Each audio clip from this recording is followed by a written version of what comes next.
Hello, and welcome to Nutritional Food Labels and How to Read Them. I am Dr. Michelle Dillon, and I'm pleased to do this lecture for you. Let's get started. So the main goal of this lecture is to give you the ability and the education to be able to look at a food label and determine whether or not it is something that you want to eat or not. So we'll jump in here. So processed versus whole food. If something is processed, it is man-made. If something is whole food, then it is God-made. It's something that's made in nature, something that's grown on a tree or a bush or from the soil. The best food, in my opinion, and scientifically supported, is that food, the food that's less processed is more healthy, obviously. So if you compare a food like an apple to something processed like a packaged apple fritter, both of which are going to be something to eat, but obviously the apple is a lot more healthy than the apple fritter. So my challenge to you would be to eat a food that does not have a label, like an apple or other vegetables. So I'll give you 4 steps to determine if a food is worth eating. Rule number 1 is how many ingredients are there. If you look at, you pick up a box of crackers and you look at, that's the one thing I look for is the ingredients. How many ingredients are there? Does the box take up half? Does the label take up half the box? Is there 50 ingredients? Is there only 10 ingredients? I like something 10 or less ingredients because the more ingredients there are, the more of a scientific experiment that food is, the more that it's been created into a lab, from a lab environment. Rule number 2, can you identify and easily pronounce each of the ingredients? So read through the ingredients, and is it something that's easy, like salt or eggs, or is it something like maltodextrin or high fructose corn syrup or monosodium glutamate? If it's something that takes you a bit to sound out and pronounce, then you know it's something synthetic, you know it's something that's not healthy for you, and put that product back, especially if it has more than one of those ingredients.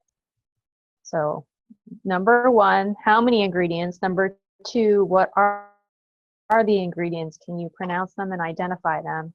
And rule number 3, what are the first few ingredients?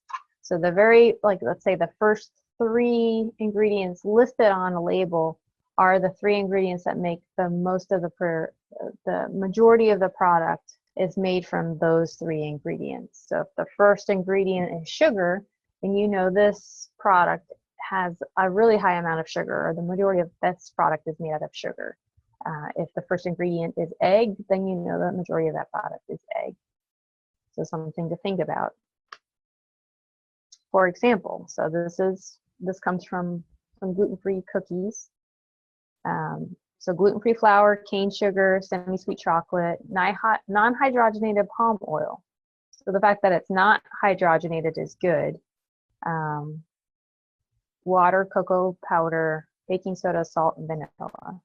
So overall, this is basically, if you want cookies and you can't make your own, then this would be a good go-to.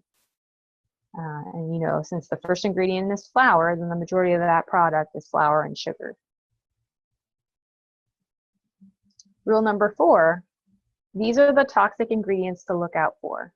So high fructose corn syrup, and now the marketing people are getting even smarter, and instead of, or trickier, savvier, instead of putting high fructose corn syrup, they put corn syrup solids or corn syrup something instead of high fructose corn syrup, even though it's the same thing. So if you see corn syrup, you know that it's not good. Partially hydrogenated or hydrogenated oils, if you want to lower your saturated fat intake and lower your cholesterol, you want to avoid these things, hydrogenated oils. Know if, and we'll get to this about serving size, but if the serving size is less than half a cup or half a cup, or if there's less than half a gram of hydrogenated oils, it could say on the label, no trans fats.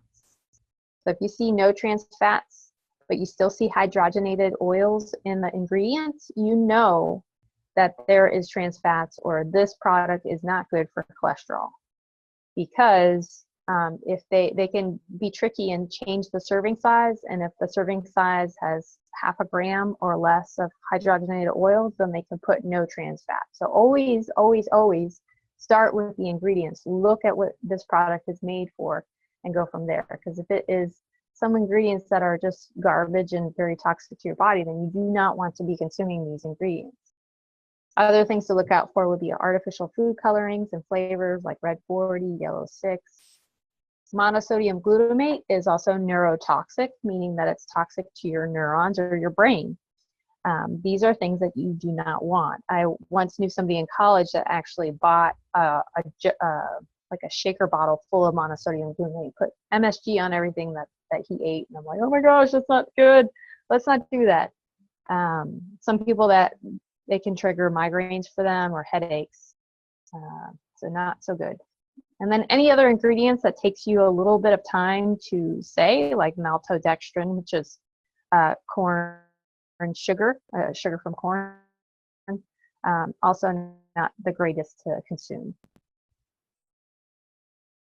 So review really quick. Rule number 1, look at the ingredients. Rule number 2, can you pronounce and identify them? Rule number 3, what is the majority of the product made from?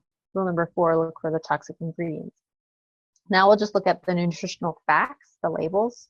A lot of times people start with that, but again, I like to suggest to start with what the ingredients are in that food. Number 1 being, when you look at the nutritional facts, look at the serving size. Let me say that again because I think it's very important. So after you look at the ingredients and you check the ingredients, you're okay with the ingredients, then look at the serving size. So is it a half a cup? Is it 1 teaspoon, 1 tablespoon? Because usually the serving size, what they do is they make the serving size really small. And if the serving size is really small, then the sugar and the fat and all this is going to be a lot smaller because the serving size is small. Oh, this looks so healthy because it has like hardly any sugar, but then it's like only a tablespoon, where a normal serving size would be a cup. So after you look at the ingredients, and you look at the serving size, and check out the sugar. The sugar is very inflammatory to the body. 1 teaspoon of sugar can lower your immune system for up to 5 hours. Sugar is very inflammatory. It can cause a lot of pain. It causes a number of things. If you look up, Google Nancy Appleton, and she has 147 ways sugar ruins your health. And that's very interesting. So Nancy Appleton, look up the sugar. Protein intake. So look at sugar. It should be less than 30 grams in a day. It's a good goal to have. But for instance, 1 can of Coke has 39 grams of sugar in it. So just something to think about. With protein intake, if you're trying to lose weight, it should be higher than a carb intake. So protein should be higher than carbs when you're trying to lose weight. It should be higher than sugar. I suggest that women have at least 20 grams of protein 3 times a day, and men should have at least 30 grams of protein 3 times a day. And that sounds like a lot, but really it's only like 3 or 4 ounces of meat at a time, where a typical American's having way more than that, like 9 to 12 ounces of meat in a sitting. Protein helps sustain your blood sugar levels, and when your blood sugar is stable, then it gives you more energy, less blood sugar imbalances or hypoglycemic, shaky or irritable or hangry. And protein, when your protein intake is stable throughout the day, then it makes your protein or your blood sugar stable at night, which gives better sleep. And when your protein intake is good, then it helps stabilize your insulin levels, which also helps with weight loss. Switching to carbohydrate intake, I put 30 grams a serving. It really depends on your activity. So if you're somebody that's sitting in front of a computer all day long, then your carb intake should be pretty low because you don't need a lot of fuel. Think of carbohydrates as fuel. If you're going to be running a marathon or playing soccer or being very active that day, then increase your fuel intake, increase your carb intake, because your body needs it to function. If not, if you're trying to lose weight, then I would drastically lower your carb, if not eliminate the carbs, and go from there. And then sodium content. If something has more than 20 or 30 ingredients in it, then you know the sodium is going to be high because it's more processed. The more processed the food usually has more sodium in it to help sustain it and keep it from rotting or going bad. So the more TV dinners you eat, the more frozen things that you eat, the more sodium you're going to have. The more whole foods you eat, the more like more natural fruits and vegetables, the less sodium that has like absolutely.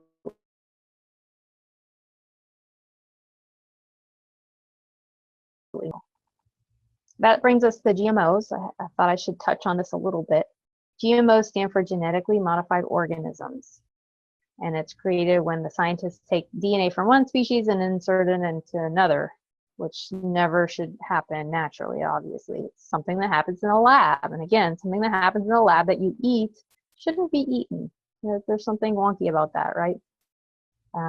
And they're everywhere. So GMOs are everywhere. So almost all the corn, soy, cotton, canola, and sugar beets grown in this country are genetically engineered. The reason why they do that is, one, so that bugs don't eat it. It has the GMOs have their built-in pesticide in it that helps kill the bugs, but you're actually eating like a genetically engineered pesticide crop, which is really bad. Otherwise, a lot of the GMOs are yielding like seedless watermelons and seedless fruits, things that aren't natural, things that your body just, when you do eat a GMO, it can actually alter your DNA. When you eat a GMO, it can, your body just doesn't recognize it. It's kind of odd for that. So in America, know this, that labeling a GMO is not necessarily. In Europe, they are banned, which is smart. But in America, we have politics, and we haven't gotten this banned or labeled. So 80% of processed food, things that are in a package with a label on the store shelves, is genetically engineered. And since labeling is not required, you really have no clue what you're eating. And that's why organic is better, because when something is organic, it can't be genetically modified. So aim for eating organic. And that's why eating organic is so important, not only because it's no pesticides, there's no genetically engineered things, and usually organic produce has a lot more nutrients in it, more vitamins and minerals. On a side note, a lot of people are like, well, why do I have to take supplements? Why can't I just get it from my food? Because food these days are incredibly depleted of nutrients. So an orange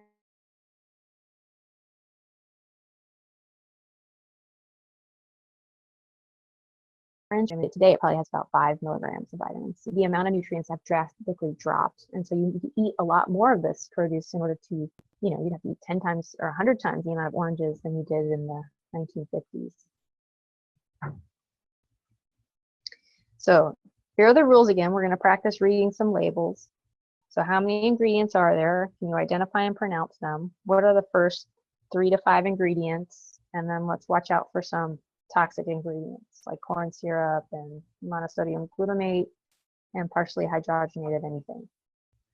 So the first one has to do with cookies. So on the left here, starts with enriched flour, and then it has some vitamins in it like niacin, reduced iron, thiamine, riboflavin. Usually if you see this, it's called enriched flour. It's very low quality vitamins, probably not even something that you're absorbing, and usually make more problem than anything. So better not to have anything enriched with these low quality vitamins in it. Then you got vegetable oil, palm oil, and then partially hydrogenated soybean. So with partially hydrogenated soybean oil, it's not something that you want, obviously, especially if you have cholesterol issues. So hydrogenated anything is high in saturated fat, which can drive up your cholesterol. So I would put this back. And then you have the cottonseed oil. Cotton seeds are usually genetically modified. Let's switch to this Dorito label. So as you can see already, the ingredients are quite a bit. So I put it back. Don't eat Doritos. The first three ingredients is corn, oil, and then sugar. Maltodextrin is sugar made from corn. And then you got salt, tomato powder, cornstarch, whey, skim milk. These are all not the healthiest either. Tomato powder, not so bad out of all those. And then you're getting into the bad ones with the monosodium glutamate and cheese and then dextrose. Anything that ends in OSE is typically a sugar, and you want to avoid it because sugar, again, depletes your immune system. There's various ways that sugar can ruin your health. Causes a lot of deficiencies. And then later down the line here with this label is red 40, blue 1, yellow 5. These are all artificially colors, and most of these are made from petroleum, which are toxic to the body, and some young children really react to these things, like increases ADD and attention issues, along with autism. Caseinate, something hard to say, but this is dairy related. So if you have a allergy to dairy, you definitely want to avoid Doritos. Casein can also be really aggravating to autistic kids, along with a lot of other people that have attention issues. And then disodium and inositol, again, something hard to say, so it's not something good for you. These are preservatives. So all in all, Doritos are a no-go. And then let's do some Hostess cupcakes, right? Again, look at this label. This label has multiple lines, multiple ingredients. A lot of the ingredients are hard to say. I see high fructose corn syrup, partially hydrogenated vegetable oil. So not only does it have really bad sugar, it's going to cause the sugar that causes diabetes, partially hydrogenated, so it's going to increase your cholesterol, increase saturated fat. Then it has multiple sugars in it, not only corn syrup, but dextrose, and lots of things that sound like a chemical. So not a good thing to eat, obviously. And then a funny comic here is, wow, how can a pack of donuts be so healthy? He's looking at the label. Again, not looking at the ingredients, right? And then she says they trimmed a lot of fat off the label, which they do, because the serving size on that bag of donuts, I bet you, is something like incredibly insane, something that somebody's not going to eat like a third of a tiny donut, right? They're going to put the whole donut in their mouth and eat it that way. So here are some comparisons to country vegetable soup. So something that may be, quote unquote, see how the marketing is, healthy choice. Let's see, is it a healthy choice? What do you guys think? So country vegetable soup, the first ingredient is water. Not more potatoes, diced tomatoes with juice. So far, so good. Zucchini, kidney beans, green beans, lima beans, and cornstarch. That's not the greatest, but not horrible. Vegetable juice, and that's full of things, salt, sauteed vegetables. Then it gets down to the more of the flavoring, the dextrose. It does have sugar in it. Soybean oil, which is probably genetically modified. Maltodextrin, which is another sugar from corn, not so great, made in a lab. Disodium, yeah, something hard to say. So all in all, this isn't horrible. This is definitely better than McDonald's, because you should see the labels on McDonald's or Burger King or whatnot. But there's probably an easier, more healthier way to eat soup. But if this is the last thing to eat versus a fast food restaurant, then I would rather go with the healthy choice. But look below, this Mexican lentil tortilla soup is better. So you got olive oil, yellow onions, celery, carrots. You know, looking through this, you got spices, cumin, coriander, cilantro, and then toppings, avocado, goat cheese, and lime. There's nothing in there that is artificial. There's nothing in there that I would say no, other than the fact that it may not be organic. So there's probably some genetically modified things, but you can't do it all the time. I give this label, this picture, credit to Food Babe. She's really good. She really helps to educate people on what to eat, what not to eat. But I would definitely go with the Mexican lentil soup instead of the healthy choice country vegetable soup. But again, it would be better if it was organic. Campbell's. So everybody's like, oh, let's eat soup. It's so healthy. But look at the label. You get the hydrogenated soybean oil. So it's probably genetically modified, and then the hydrogenated part, even if it's partially hydrogenated, it still has a lot of cholesterol, saturated fat, not good for you. And here's another funny comment. The ingredients are listed in order of importance. And the other guy says, what comes after profit? Because again, it's all about profit usually.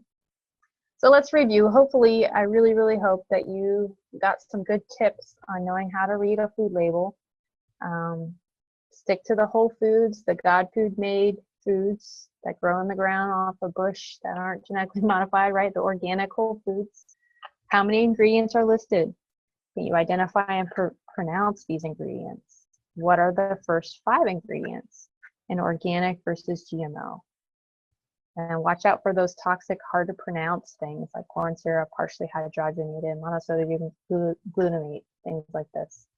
Follow these rules for better health. I hope you guys have a great rest of the day and take care.